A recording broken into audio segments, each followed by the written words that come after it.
तो एक बार फिर से आपका स्वागत है हमारे पब्लिक स्पीकिंग के सेशन में। और हमने बीते 2 दिनों में देखा कि कैसे एक अच्छे वक्ता बनने के लिए हमें समय का पालन, फिर कुछ मुख्य चीज़ें जैसे हाउ, व्हाट, व्हेन, वेयर। फिर हमने देखा कि लोग जब बोलते हैं तो क्यों वो नहीं बोल पाते। लोग एक अच्छे वक्ता बनते वक़्त उनके अंदर कमियाँ क्या-क्या होती हैं, हमने वो देखा। और आखिर अच्छे वक्ता जब हम बनते हैं तो किन तरीकों से अपनी बात को रखें। क्या हम किसी को डराते हुए अपनी बात को रखें? क्या हम किसी को नीचा दिखाते हुए अपनी बात को रखें?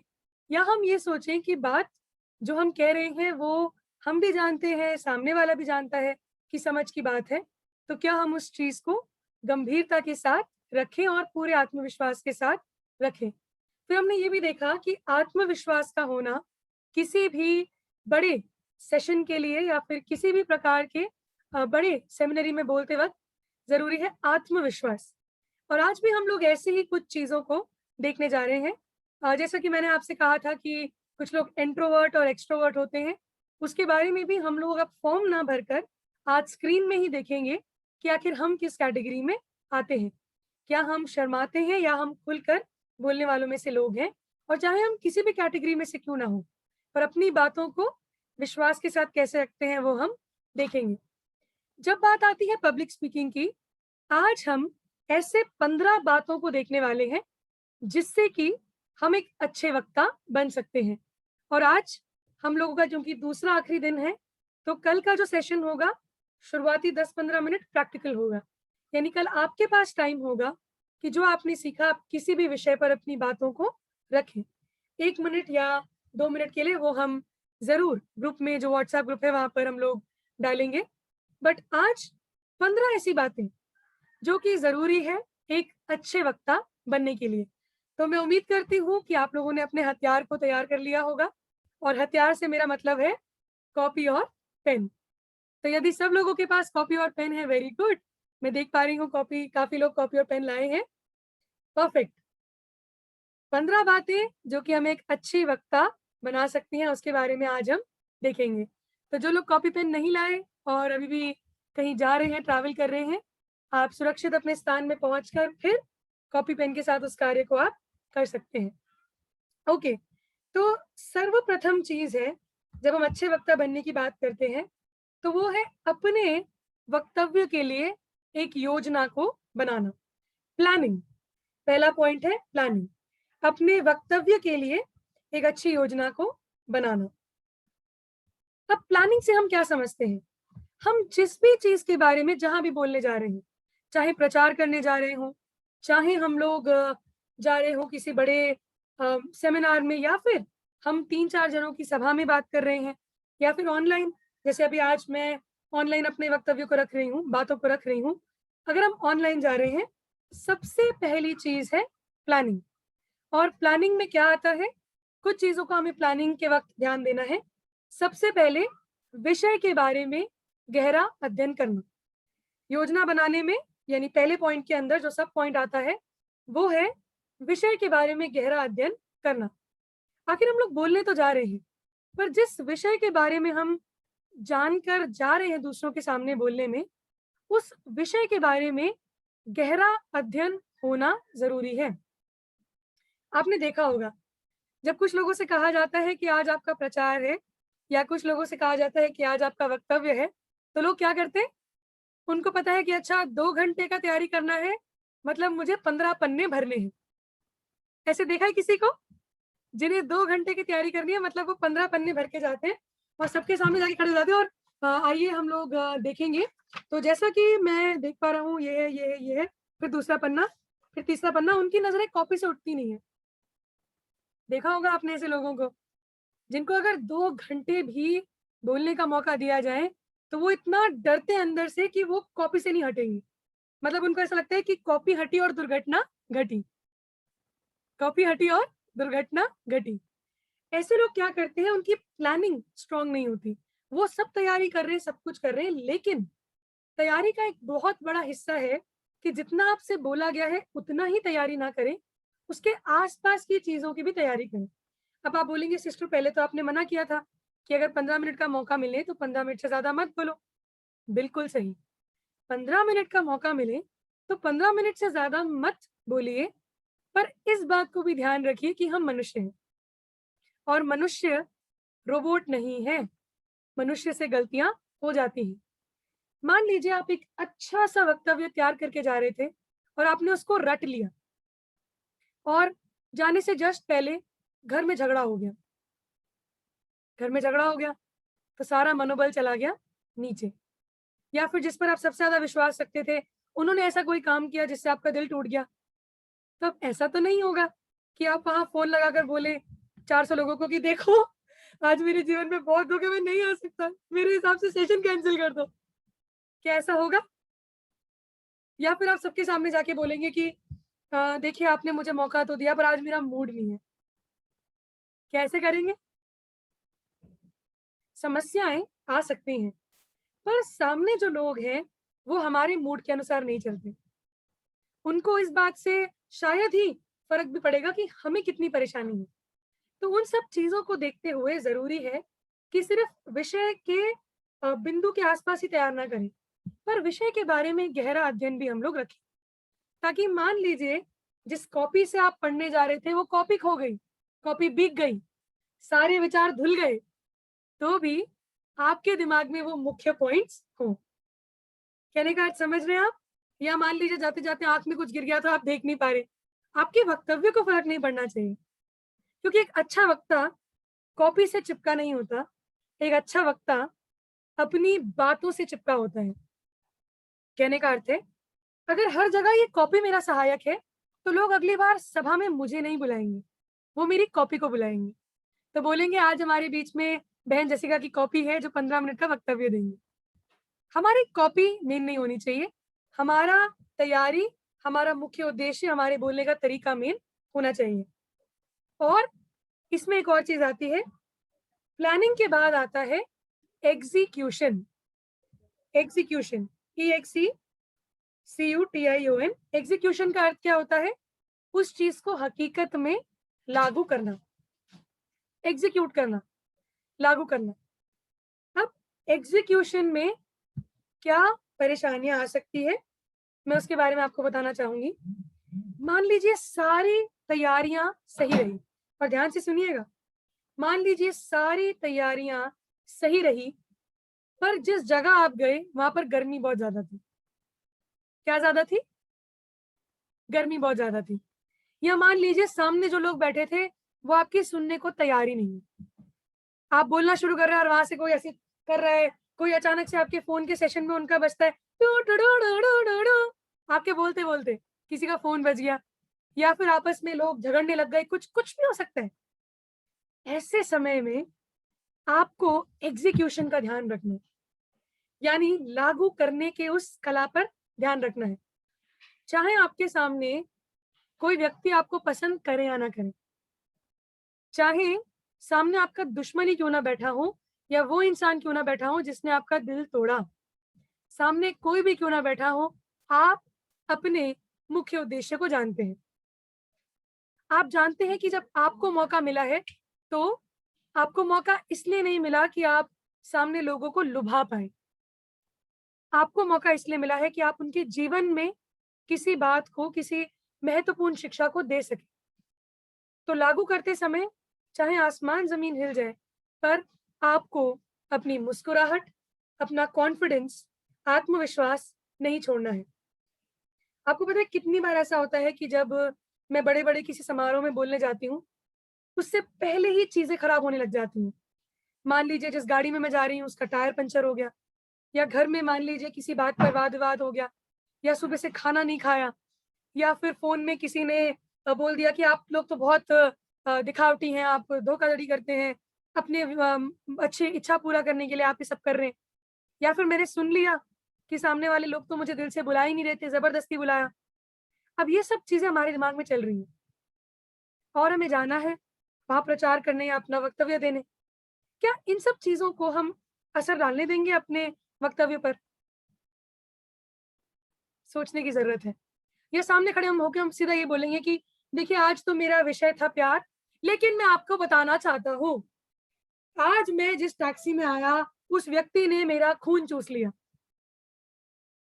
आज जब मैं घर से निकला, मेरे घर वालों ने मेरे दुश्मनों जैसा बर्ताव किया। टॉपिक क्या है? प्यार। पर आपके अंदर से क्या निकल रही है? दुश्मनी।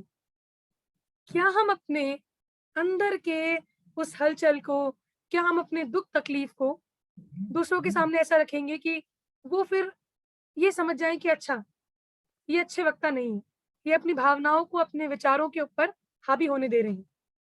देखिए, भावनाओं को व्यक्त करने का भी अंतर होता है। आज मेरा दिन अच्छा नहीं गया, पर जब मैं आपके सामने बैठी हूँ, मैं इस बात को जानती हूँ कि आप लोगों के ऊपर मेरा प्रभाव पड़ रहा है। तो क्या मैं एक सड़ा-सा मुँह बनाकर बोलूँगी कि ठीक है, आज 30 जन आए और मेरा मन नहीं है, तो चलो जल्दी-जल्दी निपटाते हैं, खत्म करते हैं। नहीं, नहीं, नहीं, नहीं। सामने चाहे 1 जन ही क्यों ना हो, पर हमारा वक्तव्य ऐसा हो कि उसका दिल भी जीत लिया जाए। तो पहली चीज़ थी प्लानिंग, दूसरा था एग्ज़ीक्यूशन। प्लानिंग का अर्थ है योजना बनाना और एग्ज़ीक्यूशन का अर्थ है किसी भी चीज़ को लागू करना। तीसरी चीज़, संसाधन को समझना।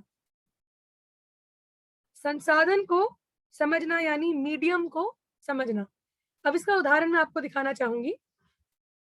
तो आप सबका धन्यवाद हो, आपने मुझे आज की इस मीटिंग में बुलाया और मुझे बड़ा अच्छा लग रहा है।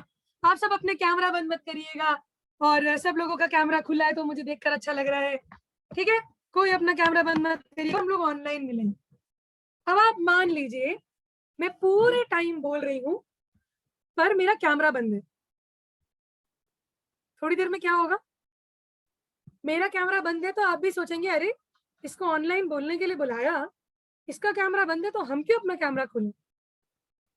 कई बार आपने देखा होगा और वैसे भी कोविड के टाइम में हम लोग ऑनलाइन बहुत सारे सेमिनार्स को देखते हैं, तो हम लोग क्या देख पाते हैं वहाँ पे कि बहुत से लोग जो हैं वो अपने संसाधन का सही इस्तेमाल नहीं कर पाते। इसका मैं छोटा-सा उदाहरण दूँगी। अगर आप 4 जनों के बीच में हैं और आप डंके की चोट पर चिल्ला रहे हैं, सबको जय मसीह की! आज आप लोगों से मिलकर बहुत अच्छा लगा। तो क्या कोई आपको दोबारा बुलाएगा? 2-3 जनों में अगर आप शोर मचा देंगे, तो लोग सोचेंगे कि अरे इसको पता ही नहीं है कि समय और संसाधन का सही इस्तेमाल कैसा होता है। दूसरा उदाहरण, आप 15 जनों की संगति में हैं और वहाँ पर सब ज़मीन में बैठे हुए हैं और आप भी जाकर ज़मीन में बैठ गए। मेरे कहने का अर्थ ये नहीं है कि आप कुर्सी पकड़ लें। मेरे कहने का अर्थ ये है कि अगर 15 जन, मान लीजिए ये वो 15 जन हैं, मैं ऐसे आपको एग्ज़ाम्पल दिखाऊँगी। ये वो 15 जन हैं, सब एक लेवल पर हैं, ठीक है? ये 15 जन के सर हैं और लोग बैठे हुए हैं और आप भी जाकर सामने बैठ जाएँ। आपको पता है सामने के कुछ जन तो आपको देख पाएँगे, बट बाकी पीछे के लोगों का क्या? और अगर पीछे बच्चे बैठे हैं तो उनका क्या? अगर लोग ज़मीन पर बैठे हैं तो आप खड़े होकर अपने वक्तव्य को दें। अगर लोग कुर्सियों में बैठे हैं, तो भी खड़े होकर अपने वक्तव्य को दें। क्योंकि अगर आप भी बैठ गए और वो भी बैठ गए ना, तो पीछे के लोग तो पूरे टाइम ऐसे ही करते रहेंगे। हाँ, कौन बोल रहा है? अच्छा, अच्छा। अच्छा, अच्छा, सर्कस में नहीं होता? सर्कस देखा होगा ना आपने? सर्कस में क्या होता है? लोग अगर मान लीजिए कुछ बैठने की प्रबंधन सही नहीं है, तो लोग ऐसे के बड़ी-बड़ी सभाओं में भी चढ़-चढ़ के देख रहे हैं। तो ये गलती हम कभी ना करें। संसाधन का आदर हम लोग करें। एक बड़ी सभा है और बड़ी सभा भी मैं कह रही हूँ 30-40 जन और एक एवरेज कमरा। अब अगर 30-40 जनों में आपको लग रहा है कि ये माइक मुझे रोक रहा है, जैसे मान लीजिए अभी के लिए ये जो है मेरा माइक है। अब आपको पता है अगर आप माइक पकड़ते हैं ना और अगर 30-40 जन, 15 जन में आपको माइक की ज़रूरत पड़ रही है, तो इसका मतलब ये है कि आपका एक हाथ तो ऑटोमैटिकली बिज़ी हो गया। तब अगर आप कहना चाहेंगे कि एक बड़ा घर था, तो फिर आप कैसे बोलेंगे? एक बड़ा घर था। बट अगर आप ऐसे करेंगे एक बड़ा घर था, तो आपके बड़े में वज़न आ जाएगा। या फिर एक छोटा-सा व्यक्ति था, जिसकी छोटी-सी समस्या थी। बट अगर आप माइक ही पकड़ते रह गए तो फिर ऐसे ही हो जाएगा जैसे गाना नहीं गाते वर्शिप में, सब झूलते रहेंगे, आपका हाथ नहीं हिलेगा। 15 से लेकर 30 जनों के बीच में माइक अगर ना भी हो, तो भी आपको ज़ोर से बोलने का हिया होना चाहिए। अब आप में से कुछ जन बोलेंगे, हमारी तो आवाज़ ही धीरे है, हम ज़ोर से कैसे बोलें? आप में से कितने ऐसे जन हैं जो ये कहते हैं कि हमारी तो आवाज़ ही धीरे है, हम ज़ोर से कैसे बोलें? अंगूठा दिखा सकते हैं? ओके, कुछ जन मुस्कुरा रहे हैं। तो शायद मैं उनके दिल की बात बोल रही हूँ। ओके, हाँ, इसका मतलब कुछ जन हैं जिनकी आवाज़ धीमी है। ओके, ब्रदर ओप्पो एफ के नाम से जुड़े हैं, आप कुछ कहना चाहते हैं? आपका माइक माइक ओप्पो F1s के नाम से जुड़े हैं, आपका माइक ऑफ है। हाँ मैम, जय मसीह की। जय मेरा मसीह की। ऑफिस से मीटिंग चालू होना है 3 बजे से, तो मैं इधर से काटना चाह रहा हूँ मैम। ओके, ओके, नो तो प्रॉब्लम, आपको रिकॉर्डिंग मिल जाएगा, हाँ, नो प्रॉब्लम। इसलिए मैं ओके, बोला बता देता हूँ ऐसे करके, है ना। ठीक है, अभी परफेक्ट, मीटिंग परफेक्ट, चालू हो परफेक्ट, गया है तो no okay. Problem, no problem, thank you. Okay, तो आप में से जितनों ने भी अंगूठा दिखाया, आप वो लोग हैं जो इस बात को मानते हैं कि आपकी आवाज़ तेज़ नहीं है। कोई गड़बड़ नहीं है, हो सकता है आपकी आवाज़ तेज़ नहीं है, बट क्या इसका मतलब ये है कि आप समय और संदर्भ को देखकर आवाज़ तेज़ नहीं करेंगे? उदाहरण के लिए, उदाहरण के लिए, और अगर मैं सही बोल रही हूँ तो आप अंगूठा दिखाते रहिएगा। मान लीजिए आप रास्ते में चल रहे थे, किसी ने आपका पर्स चोरी कर लिया, ठीक है? आप रास्ते में चल रहे थे और किसी ने आपका पर्स चोरी कर लिया, कह रहे, "एक्सक्यूज़ मी, हाँ, सब लोग मेरी बात सुनिए, मेरा पर्स चोरी हो गया, एक्सक्यूज़ मी।" पहला उदाहरण। दूसरा उदाहरण, घर में आपके लिए आखिरी चिकन पीस आपकी मम्मी ने सँभाला हुआ था और आपके भाई ने वो खा लिया। तो क्या आप जाकर उसे कम आवाज़ में बोलेंगे कि देखो भाई, ये अच्छी बात नहीं है, आखिरी चिकन की बोटी पड़ी थी, वो भी तुम ले गए? तीसरा उदाहरण, मान लीजिए आप एक भीड़ में हैं और अचानक से अ, आवाज़ अनाउंस होता है कि आज हमारे बीच में राहुल मसीह जी हैं, जो लकी विनर का अवार्ड जीते हैं। तालियाँ! और तालियों की गड़गड़ाहट बज रही है और आप बहुत दूर खड़े और अचानक से सामने से अनाउंस होता है कि लगता है राहुल भाई हमारे बीच में नहीं है, तो हम लोग आगे बढ़ते हैं। इन तीनों जगहों में सबसे धीरे बोलने वाला आदमी भी ना, उसकी भी आवाज़ निकल जाएगी। क्या मैं सही कह रही हूँ? अगर मैं सही कह रही हूँ तो अंगूठा दिखा सकते हैं। इसका मतलब आवाज़ सबके पास है। उसे तेज़ कम करने की शक्ति भी सबके पास है। पर हम तो सोचते हैं कि भैया जब माइक है तो क्यों पंगे लेने? हर बार माइक इस्तेमाल करना ज़रूरी नहीं है। आप यकीन नहीं मानेंगे, मैं अगर 50-60 जनों की सभा में भी जाऊँ ना, तो मैं माइक यूज़ नहीं करती। क्योंकि मेरे कहीं माइक यूज़ करने से पीछे वाले लोगों का तो ध्यान हट ही जाता है। वो लोग सोचते हैं कि अच्छा ये बड़े वक्ता हैं, अब या तो कॉलर माइक हो, तो संदर्भ बनता भी है। बट ज़रूरी नहीं है कि आप में से हर एक जन इस चीज़ को अप्लाई करें कि आप माइक यूज़ ना करें। बट अगर आप माइक यूज़ कर रहे हैं, तो माइक से अड़ के मत रहिएगा। जैसे कई बार आप देखते होंगे ना, कुछ लोग जैसे ऑब्वियसली संडे के प्रचार में तो ये चीज़ संभव नहीं होता कि हम लोग ज़्यादा मूवमेंट करें, या अगर लाइव टेलीकास्ट हो रहा है तो हम कोशिश करते हैं ज़्यादा ना हिलें। बट अगर आप किसी सभा में हैं, जहाँ पर आपको एक वक्तव्य रखने के लिए दिया गया है या फिर किसी विशेष विषय पर आपको बोलने के लिए कहा गया है, तो वहाँ पर आप ऐसे बंद के ना रहें। कि जैसा कि हम जानते हैं, आज हम बात कर रहे हैं रचनात्मक कलाओं की, और रचनात्मक कला में आता है कि कैसे हम अपने भावनाओं का इस्तेमाल करें, कैसे हम इस्तेमाल करें अपने हाथ-पैर का, और खुद तो ऐसे अड़े हुए हैं जैसे किसी ने फेविक्विक गिरा दिया हो। ये चीज़ कभी नहीं होना चाहिए। और कई बार हमारी मुस्कुराहट ही आधा काम कर देती है। अब आप में से कुछ लोग कहेंगे हमें मुस्कुराना भी नहीं आता। अब इसके लिए भी मैं उदाहरण दे सकती हूँ। हमारी मुस्कुराहट भी लोगों के दिल जीतने का एक संसाधन है। अब आप ऐसा तो कोई मत बोलना कि जब मैं मुस्कुराता हूँ तो लोगों को लगता है मैं राक्षस हूँ या राक्षसनी हूँ। ऐसा नहीं है, सबकी मुस्कुराहट है ही खुश होने के लिए। बट ऐसा भी नहीं कि आप किसी के दुःख समारोह में गए और आप आके रहे कि ज़िंदगी में दुःख तो सबके आता है और हमें आपके बेटे की मौत पर बड़ा दुःख हुआ। ऐसा किसी के साथ नहीं होना चाहिए, और आपके पूरे के पूरे दाँत बाहर हैं। संसाधन, मीडियम को जानना और उसके अनुसार काम को करना। तीसरा चीज़ था संसाधन, चौथा चीज़ है एक मैसेज पर अपने ध्यान को रखना। हमारा मुख्य विषय क्या है, उस संदेश पर अपने ध्यान को रखना। तो अगर आज मेरा विषय जो है, वो भारत की बढ़ती आबादी पर है और मैं जानती हूँ ये विषय चिंताजनक है, तो मेरे चेहरे पर वो गंभीरता दिखनी चाहिए। जैसे अभी देखिए, थोड़ी देर पहले मैं हँस रही थी, पर अभी मैं नहीं हँस रही हूँ। चेहरे पर गंभीरता, साथ साथ में समय और संदर्भ को समझते हुए हमारे उस संदेश की गंभीरता, हम कितना मेहनत कर रहे हैं उस संदेश को तैयार करने में, वो लोगों को दिखना चाहिए या नहीं दिखना चाहिए। मैं आपसे पूछना चाहूंगी, बड़ा सुंदर सवाल मेरे मन में आया, हमने संदेश में कितनी मेहनत करी है, क्या वो लोगों को दिखना चाहिए या नहीं दिखना चाहिए? अगर आप कहते हैं कि दिखना नहीं चाहिए तो अंगूठा दिखाइए। मैंने कोई मैथ्स का सवाल नहीं पूछ लिया जो सब लोग डर रहे हैं। अगर जवाब गलत भी होगा तो टेंशन नहीं है। हमने कितनी मेहनत करी है, क्या वो लोगों को दिखना चाहिए? ओके, दूसरा सवाल, हमने जितनी मेहनत करी है, क्या उसका प्रतिफल हमें मिलना चाहिए? आपको पता है हमने मेहनत करी है, वो दिखने में और हमने जो मेहनत की है उसका प्रतिफल मिलने में बहुत बड़ा अंतर है। कई बार हमारा संदेश ऐसा होता है जहां पर लोगों को दिखता है कि हमने मेहनत की है। इसका उदाहरण मैं आपको समझाऊंगी। मान लीजिए आज मुझे बोला गया कि जवान और डिप्रेशन के बारे में बोलना है, ठीक है?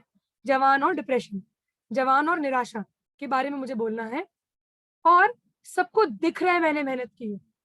तो इसका मतलब क्या हुआ? मैं ऐसा वक्तव्य बोलूंगी जहां पर लोग तालियां बजाएंगे, ओ हो वाओ सिस्टर जेसिका, मजा आ गया, वाओ, आवाजें आएंगी, लोगों को दिख गया मैंने मेहनत करी है। पर जैसे ही वो सेशन खत्म होता है, फिर मैं किसी से पर्सनली जाके पूछती हूँ कि आज आपने क्या सीखा? अरे सिस्टर आपने बहुत अच्छा बोला, अरे आपने जब बोला ना आपके मुंह से शहद टपक रहा था सिस्टर, जब आपने बोला तो हमारे कानों में कान के पर्दे खुल गए। मैं पूछूंगी आपने क्या सीखा? सिस्टर जो आपके कपड़े थे वो बहुत सुंदर थे और 15 मिनट आप स्क्रीन में थी, आपसे हमारी नजर ही नहीं हटी। फिर मैं दोबारा पूछूंगी, मैंने क्या बोला? सिस्टर पता नहीं पर आपने बड़ा अच्छा बोला, मजा आ गया, हम तो आपको अपनी कलीसिया में बुलाएंगे, हम तो आपको अपने यहाँ बुलाएंगे। उसको मेरी मेहनत दिखाई दी, पर क्या मुझे प्रतिफल मिला? तारीफ मिल गई पर प्रतिफल नहीं मिला। हमारे संदेश के बाद हमें प्रतिफल मिलना चाहिए। पता है प्रतिफल कैसे मिलता है?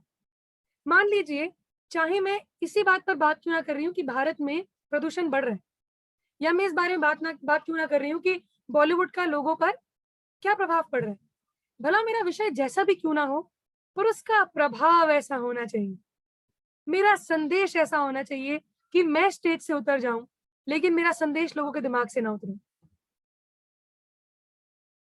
बातों का प्रभाव ऐसा होना चाहिए, मेरी बात में इतना दम होना चाहिए ना कि मैं अगर उनके सामने 1 साल बाद भी जाऊं ना तो भी वो मुझे कहें, सिस्टर जब आप आई थी आपने ये 4 पॉइंट बोले थे और ये 4 पॉइंट मुझे आज भी याद है। कई बार हम सेल्फ प्रेजेंटेशन में ज्यादा ध्यान देते हैं, कहीं मैं सुंदर लग रही हूँ, कहीं मेरा लाइनर तो नहीं कम हो गया, अगर पुरुष है तो मेरी कॉलर में दाग तो नहीं रह गया। फिर हमारी लड़ाइयां ये होती है, तुम्हारी साड़ी मेरी साड़ी से सफेद कैसे, तुम्हारी शर्ट मेरी शर्ट से सफेद कैसे? ना ना ना ना ना, सेल्फ प्रेजेंटेशन से ज्यादा हमारे संदेश में वजन होना चाहिए। तो सबसे पहले जैसा मैंने कहा, प्लानिंग होना जरूरी है, योजना होना जरूरी है। दूसरी चीज उसका एग्जीक्यूशन सही होना जरूरी है, लागूकरण होना सही जरूरी है। फिर संसाधन का इस्तेमाल सही होना चाहिए, चाहे ऑनलाइन हो ऑफलाइन हो, किसी भी संसाधन हो। फिर संदेश हमारा मुख्य उद्देश्य होना चाहिए। पता है आपको, एक छोटा सा मैं उदाहरण दूंगी फिर आपको बिल्कुल समझ आ जाएगा और आप इसे भूलेंगे भी नहीं। आप में से किस किस को क्या क्या पसंद है, चैट बॉक्स में जरा टाइप करिए, खाने में सबसे ज्यादा क्या पसंद है? चैट बॉक्स में आप लिखिए। चैट बॉक्स जो लोग ढूंढ रहे हैं, मोबाइल में कोने में 3 बिंदी होता है, मोबाइल के कोने में 3 बिंदी होता है, उसको आप टच करेंगे तो CHAT का, ओके, आइसक्रीम, किसी ने फुल्की फुल्की, ओके, बिरयानी, खीर, काफी खाने पीने वाले अच्छे अच्छे लोग हैं हमारे यहाँ। ओके, फुल्की हो गया, आइसक्रीम हो गया, बिरयानी हो गया, खीर हो गया, चिकन, वाह, चलिए कोई तो है यहाँ पे मेरा बेस्ट फ्रेंड, खीर, चिकन, बिरयानी, यम्मी, मुझे मुंह में पानी आ रहा है। ओके, गुड, बाकी लोग भी लिख सकते हैं। बाकी लोग भी लिख सकते हैं जिनको लड्डू हो। बेसन का लड्डू, कौन सा लड्डू? लड्डू तो बहुत सारे होते हैं, कौन सा लड्डू पसंद है, बता सकते हैं? मटन बिरयानी, हाँ। बस आखिरी एक दो और कमेंट फिर हम बढ़ेंगे। बेसन का लड्डू मेरा फेवरेट है बहुत। केक, मेरे पेट में सच में गुड़गुड़ हो रहा है, सच में इस समय गुड़गुड़ हो रहा है। राज कचौड़ी, ओके। कद्दू भी पसंद है? कद्दू किसको पसंद है, मुझे ये देखना है। ओके, कद्दू भी पसंद है, yummy. Chicken biryani, pizza, burger, बस ओके। अब हम इस डिस्कशन को बंद करते हैं। चॉकलेट, मुझे सच में मुंह में पानी आ रहा है। मान लीजिए ये सब चीजें आपको एक ऐसे बर्तन में सामने वाला लाके दे रहा है जिसमें कॉकरोच हो। ओके, आपका फेवरेट डिश एक ऐसे बर्तन में लाया जाए जिसमें कॉकरोच हो। हाँ, सबके मुस्कुरानों पर क्या ही असर पड़ा। या चलिए, तो मैंने बड़ा बुरा एग्जाम्पल दिया, अच्छा एग्जाम्पल देती हूँ। आपका फेवरेट बिरयानी, क्योंकि ज्यादा लोग यहाँ बिरयानी और चिकन वाले, फेवरेट बिरयानी, फेवरेट चिकन एक बर्तन में आ रहा है और उस बर्तन के कोने में विम चिपका हुआ है। आहा, वाह वाह वाह वाह, मजा आ गया। या फिर बेसन का लड्डू आप खाने जा रहे हैं और उसमें निकला हलवाई का बाल, आहा, कितनी ज्यादा खुशी होगी ना आपको। ओके, बुरा एग्जाम्पल था, दूसरा अच्छा उदाहरण देती हूँ। अब आप मान लीजिए कि शाही चाइना से मंगवाए हुए 10 लाख करोड़ के कांच के बर्तन में आपकी बिरयानी आपके सामने आ रही है, या जिस प्लेट में स्वयं नरेंद्र मोदी जी खाना खाते हैं उसमें आपका लड्डू आया है, बट लड्डू में बेसन कम था, बिरयानी में चिकन नहीं था, और भिंडी में नमक नहीं था। आपने जो भी बोला उसका स्वाद ही गंदा था। पहले केस में खाना बड़ा टेस्टी था लेकिन बर्तन गंदा निकला। दूसरे केस में बर्तन बड़ा सुंदर था लेकिन खाना गड़बड़ निकला। अब आप में से मैं माइक खुलवाकर जानना चाहूंगी, पहला ऐसा सिचुएशन है जहां पर आपका फेवरेट चीज जो है वो आपको मिली है गंदे बर्तन में, और दूसरा चीज है जहां पर आपको आपकी फेवरेट डिश मिली है लेकिन गंदे तरीके से बनाई गई है। अब आप मुझे बताइए, आप में से कौन इन दोनों में से कोई भी चीजें खाना पसंद करेगा? माइक खोल के बता सकते हैं। दोनों नहीं। दोनों नहीं, मधुकांत जी ने बोला अरे सिस्टर जेसिका ये बुरी चीज है, दोनों नहीं, मन मर गया, अब नहीं खाना। और कोई बता सकते हैं? दोनों नहीं खा पाएंगे सिस्टर। दोनों नहीं खा पाएंगे। दोनों नहीं खा पाएंगे। मजा नहीं आया ना, सुन के ही मन खराब हो गया ना। अब कहीं ऐसा ना हो अगली बार आप किसी जगह जाएं और आप बाल ढूंढने लग जाए कि सिस्टर जेसिका ने कहा था बिरयानी में बाल निकल सकता है, तो अब हम ढूंढ रहे हैं कहीं बिरयानी में बाल ना निकल जाए। ओके, अब मैं आपको ये उदाहरण क्यों दे रही थी, कई बार हमारा संदेश तो भैया बहुत अच्छा होता है, ठीक है, संदेश हमारा ऐसा हो कि 4 चांद लग जाए, पर बोलते वक्त हम लोग ऐसे बोलते हैं कि बस ये बोलना बंद करें और हम भाग जाएं। कई बार संदेश अच्छा होता है पर बोलने का तरीका, मान लीजिए आप अच्छे विषय पर बात कर रहे हैं, विषय है कि आत्मविश्वास को कैसे बढ़ाएं, पर आप बोल रहे हैं कि देखिए आत्मविश्वास जो है बहुत अच्छी चीज है और सबके अंदर होना चाहिए आत्मविश्वास, और आंखों से आंखें मिलाकर बात करना चाहिए। आपका विषय बड़ा अच्छा था पर आपके खुद के आचरण और अभाव आपके विषय से नहीं मिल रहे थे। अब आप तो तैयार होके चले गए और आपने तैयारी नहीं की, तो आत्मविश्वास के ऊपर बोलना है। तो आत्मविश्वास जो है बहुत अच्छा होता है, और आत्मविश्वास सच में बहुत अच्छा होता है, सबके अंदर होना चाहिए। हाँ, जैसा मैं कह था सबके अंदर होना चाहिए। तो आत्मविश्वास को हम लोग देखें तो हम आत्मविश्वास भी कह सकते हैं, आत्मविश्वास को हम लोग सेल्फ कॉन्फिडेंस भी कह सकते हैं, सेल्फ कॉन्फिडेंस जो है हम उसे आत्मविश्वास भी कह सकते हैं। देखिए आत्मविश्वास जो है वो 2 शब्दों से बनता है, आत्म और विश्वास, विश्वास और आत्म, मतलब अच्छी तैयारी है नहीं पर हम बोले जा रहे हैं। संदेश का प्रभाव भी बहुत तगड़ा होना चाहिए। अगली चीज जिसका हमें ध्यान देना है, 5वीं चीज, हमें अपनी जनता के साथ इंटरैक्ट करना है, उनके साथ बातचीत करनी है। इंटरैक्शन, अच्छे वक्ता बनने के लिए इंटरैक्शन बहुत जरूरी है। इंटरैक्शन यानी बातचीत करना बहुत जरूरी है। बातचीत कैसे की जाती है उसका उदाहरण मैं आपको दूंगी। और ये आप भी बड़े ध्यान से सुनिएगा। जब आप 5 जनों के बीच में हैं, आप अपने वक्तव्य के बीच में उनसे उनकी राय पूछ सकते हैं। ध्यान से सुनिएगा। जब आप 5 जनों के बीच में हैं, आप उनसे उनकी राय पूछ सकते हैं, और राय का मतलब यहाँ पर क्या है? आप उनसे पूछ सकते हैं कि वो 2 से 3 मिनट भी लें। ओके? तो मान लीजिए मैं बात कर रही हूँ कि नशा का जवानों पर क्या प्रभाव पड़ता है, और मैं चाहूँगी कि इससे पहले मैं इस विषय पर बोलूँ, मैं आप में से कुछ जनों से जानना चाहूँगी कि इस विषय पर आपकी राय क्या है? सबके कान खड़े हो जाएँगे, सब अटेंटिव हो जाएँगे, क्योंकि आपने उन्हें क्या दिया है? मौका दिया है बोलने का। अब कोई अगर आपकी नहीं भी सुन रहा होगा ना, तो क्या होगा? वो आपकी सुनने लग जाएँगे, क्योंकि आपने उनसे पूछा। 2-3 जनों में, 5 जनों में, 10 जनों में ज़रूर आप लोगों को बोलने का मौका दीजिए, खुल के बोलने का मौका दीजिए।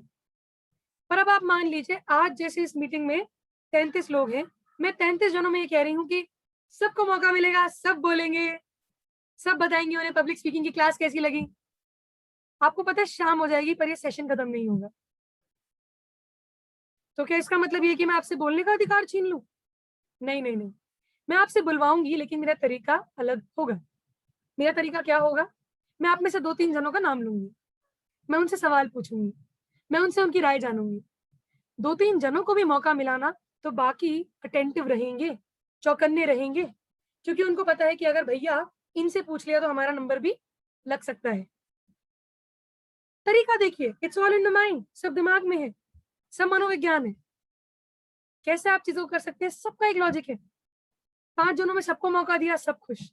10 जनों में 10 जनों को मौका दिया पर समय सीमा बाँध दी, बहुत खुश। 30 जनों में कुछ जनों को मौका दिया, सब खुश। और 30 से अधिक जन में अगर आप जानते हैं कि आपके पास समय कम है, तो जवाब आप फिर भी ले सकते हैं। हमें क्या लगता है कि अगर हम बहुत बड़ी भीड़ के सामने में हैं, तो हम उनसे प्रतिक्रिया नहीं ले सकते। गलत, गलत, गलत सोच। प्रतिक्रिया सिर्फ किसी को बोलने के मौके से नहीं होता, या फिर किसी से लंबा भाषण दिलवाने से नहीं होता। प्रतिक्रिया या फिर इंटरैक्शन हम कैसे ले सकते हैं, बातचीत हम कैसे कर सकते हैं? हम उनसे कह सकते हैं कि वो अपना हाथ उठाएँ। अगर वो सहमत है तो येस बोलें। जैसे मैं अभी पूछूँगी, आप में से कितने जन खुश हैं आज? अंगूठा दिखाएँ। देखिए, आप में से किसी को बोलने को भी नहीं बोला मैंने, पर आप सबने अंगूठा दिखाया। तो ना बुलवा के भी मैंने आपसे बुलवा लिया, है ना? मनोविज्ञान, दिमाग। ना बुलवा के भी आप सब चौकन्ने हो गए, सबने अपना अंगूठा दिखाया। अब तरीका तो ये भी है, जब आप जानते हैं कि जो विषय आपको मिला है वो बड़ा बोरिंग विषय है, और आप अच्छे से जानते हैं कि उस जगह में उस विषय का कोई मतलब ही नहीं है, पर क्या आप वक्ता को बोलेंगे कि देखो तुम्हारा विषय गलत है, मैं नहीं बोलूँगा? नहीं, आप उसे सजेस्ट कर सकते हैं, आप अपनी राय प्रस्तुत कर सकते हैं, बट अगर फिर भी वो कहें कि नहीं भैया आपको तो इसी चीज़ में बोलना है, तब आप क्या करेंगे? आप कुछ शब्दों का इस्तेमाल कर सकते हैं। पहली चीज़, आप उसी विषय पर अपने व्यक्तिगत कलाओं का इस्तेमाल करें। पता है, आप में से कितनों को मतलब है कि साउथ कोरिया में, ध्यान से प्रश्न सुनिएगा फिर अंगूठा दिखाइएगा। आप में से कितने जनों को मतलब है इस चीज़ से कि साउथ कोरिया में एक बहन चल रही थी, उनका पेन गिर गया? आप में से कितनों को मतलब है इस चीज़ से? साउथ कोरिया में एक बहन चल रही थी और उनसे उनका पेन गिर गया। किसी को मतलब नहीं है ना? सब लोग ऐसे गला हिलाइए। हाँ, किसी को मतलब नहीं है ना? पर आपको पता है एक अच्छा वक्ता वो जन है, जो आपके ना मतलब में भी आपको 3 घंटा बिठा सकता है इस विषय पे। पता है आपको ये विषय कि साउथ कोरिया में किसी एक बहन का एक पेन गिरा, मैं इस विषय में आपको आधा घंटा बोल के दिखा सकती हूँ और आप बोर नहीं होंगे। कैसे? कैसे? कैसे? मैं आपसे इंटरैक्ट करूँगी। मैं आपसे जानना चाहूँगी कि साउथ कोरिया में बहन का पेन गिरा, भारत में लोगों के पेन क्यों गिरते हैं? फिर आप बोलेंगे हाँ, भारत में लोगों के पेन इसलिए गिरते हैं क्योंकि लोग ध्यान नहीं देते। फिर कोई बोलेगा क्योंकि वो शायद फ़ोन में लगी होगी, या शायद उसका पेन फ़ेवरेट ही नहीं होगा। फिर आप लोगों की बातों में से मैं विषय को उठाऊँगी। मैं बोलूँगी कि क्या ध्यान ना देना एक बीमारी है या एक समस्या है? हाँ, हाँ, हाँ। एक बोरिंग विषय में इतना जान डाल दूँगी कि 30 मिनट पूरे हो जाएँगे, आप फिर भी सुनना चाहेंगी। तो वो साउथ कोरिया में बहन का पेन गिरा, उसे खुद भी नहीं पता होगा कि उसके पीछे इतनी बड़ी चर्चा चल गई ऑनलाइन, पर चलेगी ज़रूर। इंटरैक्शन एक कला है, लोगों से बातचीत करना एक कला है। छठवीं चीज़, और मैं ऐसी भी जगह में, जब मैं अपने कॉलेज में प्रेज़िडेंट थी, मैं ऐसी भी जगह रही हूँ जहाँ पर मैंने 3000 लोगों के सामने अपना वक्तव्य प्रस्तुत किया है। और पता है 3000 लोगों में कैसे-कैसे लोग होते हैं, जो आपके बोलते हैं ऊ, बू, ए, पर क्या उनके करने से मुझे फ़र्क पड़ेगा? या उनके बोलने से मेरा दिल टूटेगा कि 3000 में से वो एक छोटी-सी लड़की ने मुझे बोला, मैं तो उतर जाऊँगी? नहीं। आपके मन में ये रहना चाहिए कि अगर एक भी जना खुश नहीं है ना, उस तक को मैं खुश कर पाऊँ, पर ये ज़बरदस्ती नहीं है। अगर हम उन्हें खुशी करते रह जाएँगे, तो हमारा पूरा वक्तव्य 3000 को छोड़ के उस एक व्यक्ति पे आ जाएगा। नहीं, बट अगर आप सही बोल रहे हैं, अगर आप जानते हैं कि मेजॉरिटी ऑफ द लोग आपसे खुश हैं, तो सेशन के बाद जो आपसे नाखुश हैं, आप उनसे ज़रूर बात करें। आपको पता है हमारे ऑनलाइन कन्वेंशन्स में मैंने बीते दिनों में देखा कि एक भाई थे, वो बड़े उत्तेजित थे। तो जब भी हमारा सेशन कोई हो, वो आके लिखने लग जाएँ कि आप सब ढोंगी हैं, आप सब फ़ायदा उठाने के लिए काम कर रहे हैं।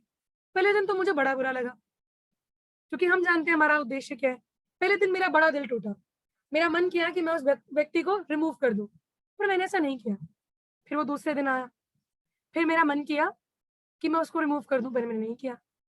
तीसरे दिन उसने आना छोड़ दिया। आप में से कितने जन खुश होते कि वो तीसरे दिन आना छोड़ दिया उसने? अंगूठा दिखाइए।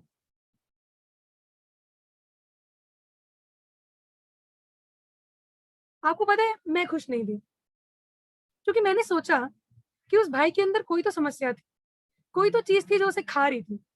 काश मैं उस सेमिनार के बीच में उसे ब्रेकआउट रूम में ले जाती और उससे पूछती कि भाई दिक्कत क्या है? मेरा मन ये कर रहा था, और मैं तो सोचती हूँ कि आज भी अगर वो किसी सेमिनार में आएँगे ना, मैं उन्हें ज़रूर ब्रेकआउट रूम में ले जाऊँगी और उनसे पूछूँगी दिक्कत क्या है? दुनिया में 70% लोग का तो मन मर गया है, सिर्फ़ इसलिए क्योंकि कोई उन पे ध्यान नहीं दे रहा। और आप में से कितने जन इस बात को मानते हैं कि बड़े से बड़ी लड़ाई भी रुक सकती है, अगर सामने वाले के अंदर सही कलाएँ हो तो? अगर आप ये बात मानते हैं तो अंगूठा दिखा सकते हैं। बड़ी से बड़ी लड़ाई रुक सकती है, अगर सामने वाले का मन हो तो? मैंने खुद अपने जीवन में कितने लोगों के साथ झगड़े होते हुए देखा है, कितने लोगों को आपस में एक-दूसरे को चाँटे मारते हुए देखा है, बट 1-2 साल बाद वो नॉर्मल हो जाते हैं।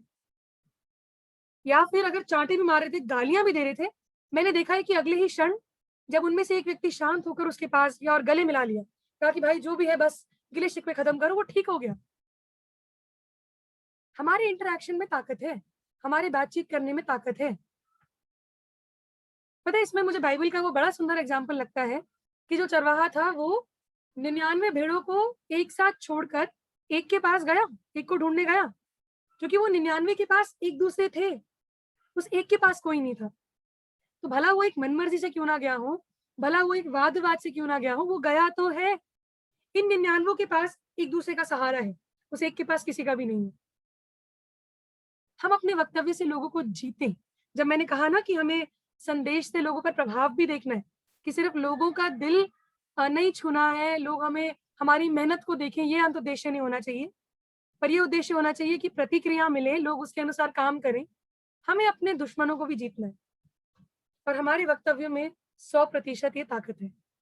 बट वो कैसे होता है? जब हम अपने ईगो से नीचे उतरते हैं। अगर मैं कहती कि हाउ डेयर ही, कैसे उस भाई ने इतने बड़े सभा में आकर ये लिख दिया कि तुम लोग ढोंगी हो। अगर मैं सोचती ना कि मैं इसकी ज़िंदगी बर्बाद कर दूँगी, तो शायद मैं उसकी ज़िंदगी बर्बाद कर भी देती। पर फ़ायदा क्या होता? मैंने एक जन को खो दिया। मैं 100 जनों के सामने अच्छी बन जाऊँ, पर उस एक इंसान को मैंने खो दिया। और उसी की जगह अगर अपनी ईगो से नीचे उतरूँ और कहूँ कि चलिए कोई बात नहीं, इस एक भाई को परेशानी है, क्या पता बाकियों ने इसके सामने गंदा उदाहरण रखा हो, कोई बात नहीं, मैं इनकी सुनूँगी। असर पड़ता है। छठवीं चीज़ है फीडबैक। और ये जितने भी नोट्स हैं, मैं कोशिश करूँगी कि जब हम लोग मैं इसको आप लोगों के ग्रुप में भी डालूँगी, मैं इन पॉइंट्स को लिख कर भेजूँ, ताकि आपके लिए आसानी रहे। छठी चीज है फीडबैक, लोगों से उनके राय को जानना, लोगों की प्रतिक्रियाओं को लेना। अब इंटरैक्शन में यानी बातचीत में और संवाद में, और इसमें क्या अंतर है प्रतिक्रिया लेने में? संवाद में और बातचीत में मैं आपसे अभी बातचीत कर रही हूँ, मुझे अच्छा लग रहा है, आपने जवाब दिया, मैंने जवाब लिया, दोनों खुश, स्वाहा। पर फीडबैक क्या होता है? प्रतिक्रिया लेना कि जो मैंने किया उसका असर लोगों पर क्या पड़ा। तो मान लीजिए मैंने आपसे शुरुआत में पूछा कि ये पब्लिक स्पीकिंग सेशंस आपके लिए कैसे रहे, तो एक ब्रदर ने बोला कि अच्छा रहा, फिर पाशा जी ने बोला कि रिफ्रेशिंग था, और एक बहन ने बोला कि पहला दिन दूसरे दिन से अच्छा था। अब मुझे अपने ऊपर और काम करना है कि मैं ऐसा क्या नया सिखाऊं कि लोग रिफ्रेश भी हों और उन्हें नई चीजें भी सीखने को मिले। मैं ऐसा क्या तरीका आजमाऊं कि मैं पुरानी बात में भी नई जान डाल दूं। मैं ऐसा क्या करूं कि जो दूसरे दिन में कमी थी उस कमी को मैं दोबारा ना दोहराऊं। फीडबैक बहुत जरूरी है। फीडबैक यानी प्रतिक्रिया, प्रतिक्रिया और आलोचना भी जरूरी है। अब आप सोचेंगे कि अगर लोग मेरी आलोचना कर रहे हैं तो आखिर मैं काहे का अच्छा वक्ता, वक्ता या व्यक्ति, व्यक्ति दोनों। आलोचनाएं हमें और मजबूत बनने का मौका देती हैं।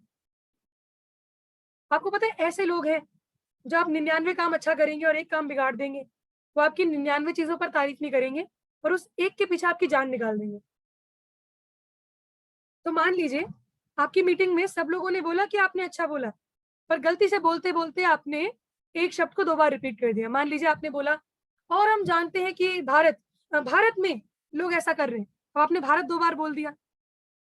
उनको इस बात से मतलब नहीं होगा कि आपने कितनों का जीवन बदल दिया, कितनों का क्या कर दिया। वो आलोचना करेंगे कि भैया तुमने भारत 2 बार बोल दी। फिर कुछ लोग तो ऐसे भी होंगे, आप सब कुछ ठीक करेंगे ना, वो तो भी कहेंगे मजा नहीं आया, आज मजा नहीं आया, आज वैसा वाला मजा नहीं आया। अब पता नहीं वो वैसा वाला मजा कैसा होता है। ऐसे लोग भी आएंगे। पर आप आलोचना को एक कमी करके ना देखें कि भैया अब तो मुझसे हो ही नहीं सकता, अब तो मैं कर ही नहीं सकता। आप आलोचना को अपनी ताकत बनाएं। पता है कैसे? अगर किसी ने आप पे आलोचना जताई है ना, इसका मतलब वो ध्यान से सुन रहे थे, क्योंकि ध्यान से 2 ही जन सुनते हैं। या तो जो बात पकड़ के तारीफ करते हैं, मान लीजिए वो बारीक चीजें पकड़ना जो कोई नहीं पकड़ रहा, अगर लोग ऐसी बारीक चीजों को पकड़ कर तारीफ करते हैं तो इसका मतलब लोगों ने आपको ध्यान से सुना है। जैसे कि अभी मधुकांत जी ने बताया कि जैसे जैसे आप अपने वक्तव्य में भावनाओं को डालते हैं, आप विषय की गंभीरता तक जाते हैं, इस चीज से मुझे पता चलता है कि वो ध्यान से सुन रहे थे। और अगर इसी जगह अनीता बहन ने कहा कि आपका पहला दिन का पढ़ाना दूसरे दिन से अच्छा था, मुझे तो भी खुश होना चाहिए क्योंकि उन्होंने ध्यान से सुना। लोग कई बार आलोचनाओं को पर्सनल ले जाते हैं और कहते हैं कि इसने मेरी आलोचना की तो अब मैं करूंगा ही नहीं। कई बार आपने सुना होगा ना, किसी ने बड़ी मीटिंग करी और किसी ने बोल दिया कि सिस्टर इस बार मजा नहीं आया, तो सामने से वो कहता है ठीक है तुझे मजा आना ना, चल तू खुद ही कर ले, तुझे अच्छा आता है ना खुद ही कर ले। अरे नहीं नहीं नहीं नहीं नहीं, आपा नहीं खोना है। अच्छा वक्ता एक अच्छा व्यक्ति भी होता है, और अच्छा व्यक्ति अपना आपा इतना जल्दी नहीं खोता। फीडबैक जरूरी है और आप तैयार रहिएगा। हम हर किसी की कहानी में हीरो नहीं बन सकते, चाहे तो इसे लिख लीजिए। हम हर किसी व्यक्ति की कहानी में हीरो नहीं बन सकते, किसी ना किसी की कहानी में हम विलन जरूर होंगे, किसी ना किसी की कहानी में हम विलन जरूर होंगे। बट हम जिसकी कहानी में भी विलन है उसके लिए हमें ये देखने की जरूरत है कि हम उसको फिर भी जीते, हम उसको फिर भी जीते। हर कोई व्यक्ति हमारी तारीफ नहीं करेगा, पर उस व्यक्ति की राय भी हमारे लिए जरूरी होनी चाहिए। पर हाँ, कोई जानबूझ के अगर आपके पीछे हाथ धो के पड़ गया कि नहीं आप तो अच्छा करते ही नहीं है, उसका ये कारण है वो कारण है, कोई जानबूझ के आपके पीछे हाथ धो के पड़ गया, तो आप फिर उस चीज को एक कान से सुने और दूसरे से निकाल दें। जैसे कुछ लोग जानबूझ के बोलते हैं कि अरे आपसे नहीं हो पा रहा, आप किसी और को दे दो ना। अरे नहीं हो पा रहा ना, दे दो ना किसी और को, वो आपको बढ़ने का ही मौका नहीं देंगे। ऐसे जनों को आपको कोशिश करनी है कि अगर उनकी बात में कुछ सच्चाई है तो आप उस सच्चाई को सुने, अगर नहीं है तो आप एक कान से सुने और दूसरे से निकाल दें। पर फीडबैक लेना at the end of the day बहुत जरूरी है। फीडबैक हमें मजबूत बनाता है। कैसे? हम फीडबैक के द्वारा लोगों की मदद करते हैं कि वो हमारे बारे में इस चीज को जानने की मैं सीखने को तैयार हूँ। तो यानी आज मैं आप लोगों से फीडबैक ले रही हूँ। आप लोग इस बात को जानते हैं कि जेसिका को हमसे मतलब है। जेसिका सिर्फ बोल के नहीं चली जाती, वो सुनती भी है। अच्छा वक्ता फीडबैक लेता है। उसके बाद 7वीं चीज, एक अच्छा वक्ता सुनता भी है। A good speaker is a good listener. 7वीं चीज है, एक अच्छा वक्ता अच्छे से सुनता भी है। अब आप सोचेंगे कि अरे अच्छा वक्ता सुनता कैसे है? मैं आपको समझाती हूँ कि अच्छा वक्ता सुनता कैसे है। और आज ये 7वां पॉइंट जो है वो आखिरी पॉइंट होगा। बाकी बचे हुए 8 पॉइंट जो है हम लोग वो देखेंगे अपनी आखिरी क्लास में। और मुझे लगता है कि हमें एक क्लास और भी रखनी पड़ेगी जहां पर इंटरैक्शन पर हम ध्यान दें, आज समय को देखते हुए। और क्योंकि अभी हमें एक इंट्रोवर्ट और एक्सट्रोवर्ट का वो एक्सरसाइज भी करना है, इसीलिए अभी आज का आखिरी पॉइंट है सुनना। अ good speaker is a good listener also. अब आप ध्यान से मेरी इस बात को समझिएगा। आपको किसी बहुत बड़ी मीटिंग में इनवाइट किया गया है, और बहुत ध्यान से सुनिएगा, आप इसका अर्थ भी समझेंगे। आपको एक मीटिंग में इनवाइट किया है और वहां पर आप जो है ना, आपको बुलाया था कि मीटिंग 7, ध्यान से सुनिएगा, आपको बोला है मीटिंग 7:30 की है, आपका प्रचार 8:15 को शुरू होगा। ध्यान से सुनिएगा और इसका जवाब दीजिएगा। अगर आप एक मीटिंग में जा रहे हैं जहां पर आप मुख्य वक्ता हैं, मीटिंग शुरू होती है 7:30 पर, आपका वक्तव्य है 8:15 को, आप कितने बजे जाएंगे? चैट बॉक्स में इसका आंसर दीजिए। मीटिंग शुरू होती है 7:30 और आपका वक्तव्य शुरू होता है 8:15। आप उस मीटिंग में कितने बजे जाएंगे? सब लोग चैट बॉक्स में लिख सकते हैं। ओके, मेरे पास आंसर्स आना शुरू हो गए हैं। ओके, और भी जन लिख सकते हैं।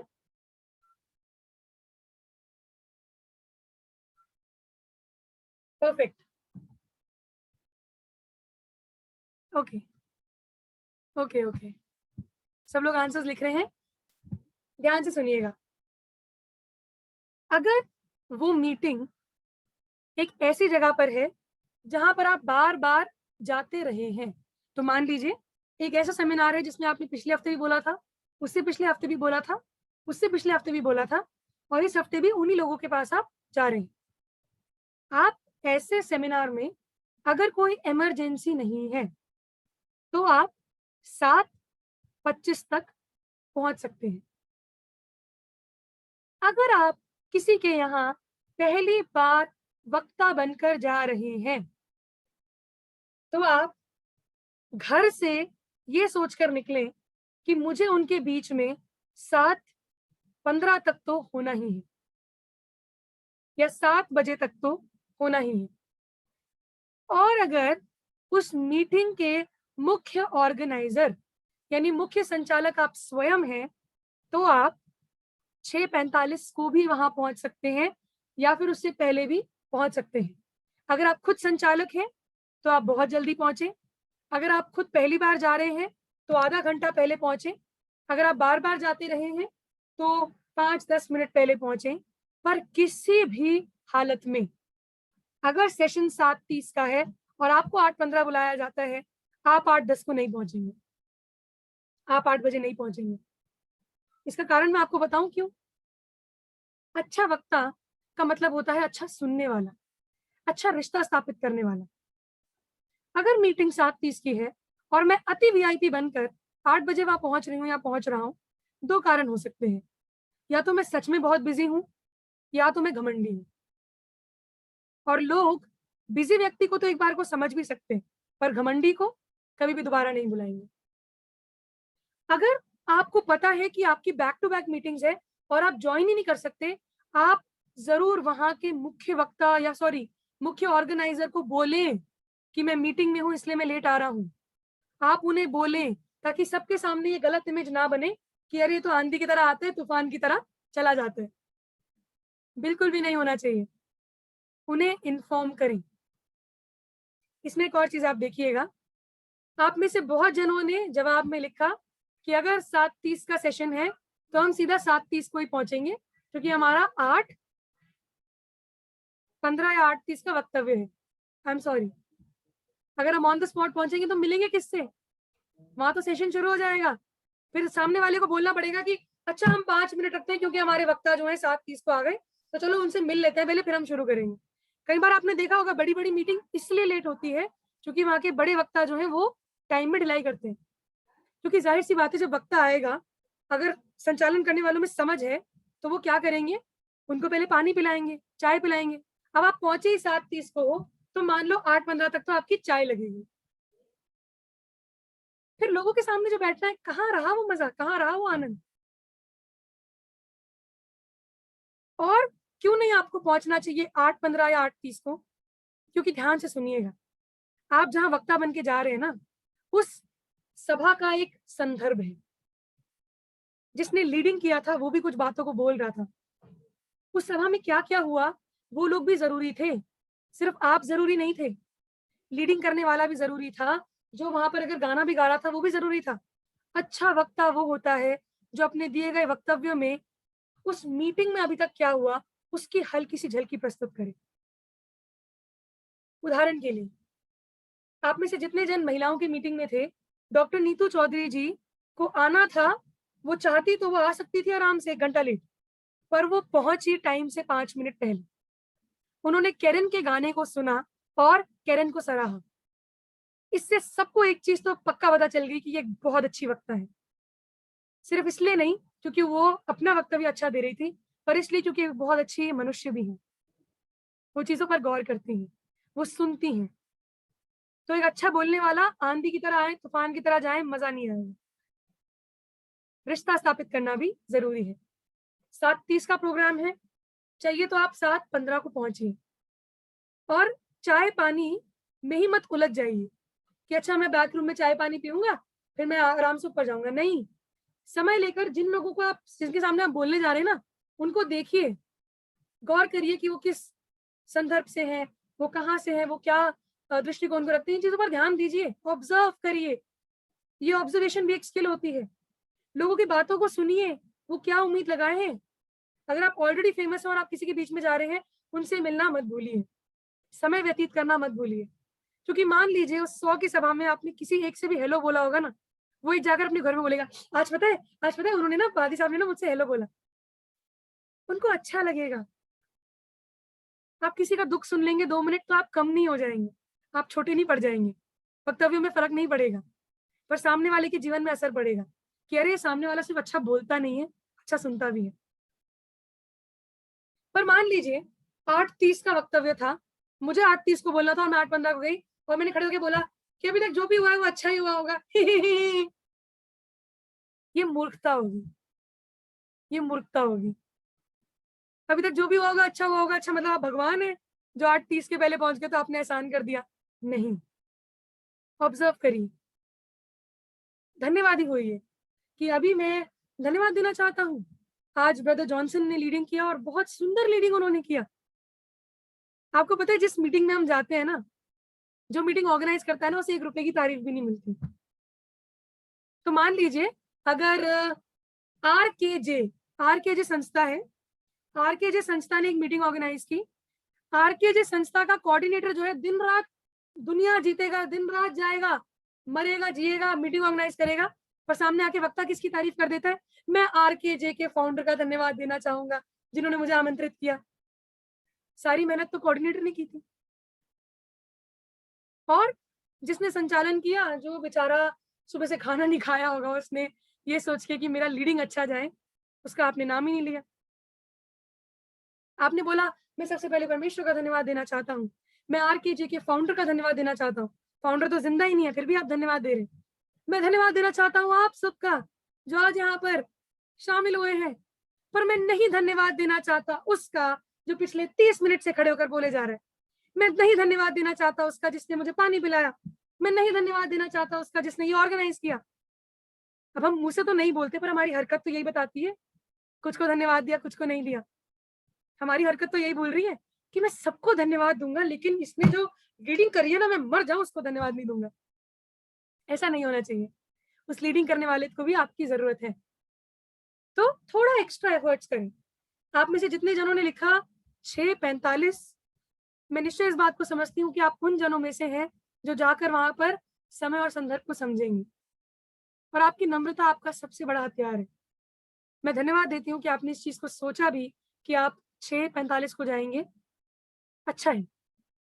बट अगर आपको पता है कि उन्होंने किसी हॉल को रेंट में लिया है तो 6:45 को मत जाइएगा, वरना आपको वहां मजदूर काम करते हुए दिखाई देंगे। 7:30 का है तो 7 बजे जाइएगा। पर आपकी मनसा बहुत अच्छी है, आपकी नम्रता बहुत अच्छी है, और ऐसा ही होना चाहिए।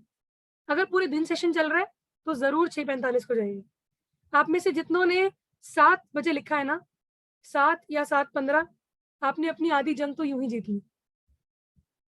आपने अपनी आधी जंग तो यूं ही जीत ली। आप बहुत अच्छे रास्ते पर हैं। जिन्होंने 7:20 लिखा है, खुदा ना करें आपके टायर गाड़ी का पंचर हो, खुदा ना करे कि आपकी चाय लंबी खिंच जाए, क्योंकि फिर वो 7:20-30 कैसे हो जाएंगे आपको पता नहीं चलेगा। और जिन्होंने 7:30 लिखा है, खतरा है, क्योंकि आप मुख्य वक्ता हैं, आप वहां के शो स्टॉपर हैं, लोग आपसे मिलना तो चाहेंगे, हेलो हाय तो बनता है। 7:30 को पहुंचकर सीधा मीटिंग में, फिर लोगों के अंदर वो उत्साह तो रहेगा, बट खतरा है कि फिर लोगों का ध्यान आप पर खिंच जाएगा, फिर वो लीडिंग करने वाले पर ध्यान भी नहीं देंगे। और जिन्होंने 7:30 के बाद लिखा है ना, प्रभु आपको बहुत आज से आशीष दे, क्योंकि या तो आपने इस चीज को ध्यान दिया कि वहां पर मतलब कहते ना उसे क्राइसिस हो सकता है, आपने इस चीज को ध्यान दिया कि हाँ मैं बिजी हूँ, और मैं अगर मेरे को 8:30 को बोलना है तो मैं 8:15 को पहुंचूंगा, ताकि उससे पहले अगर मेरी कोई और मीटिंग है तो वो कैंसिल ना हो। अगर आपकी मन की इच्छा ये थी तो बहुत सुंदर मन की इच्छा थी। पर अगर आपके पास टाइम होने के बाद भी आप कह रहे हैं कि नहीं मैं तो 8:15 को पहुंचूंगी, फिर तो आप बड़े खतरनाक हैं, फिर तो आप देश के प्रधानमंत्री बन सकते हैं। तो उस चीज पर ध्यान दीजिएगा। तो आज के ये 7 पॉइंट्स थे। नंबर 1 प्लानिंग करना, अच्छी योजना बनाना। नंबर 2 एग्जीक्यूशन, लागू करना।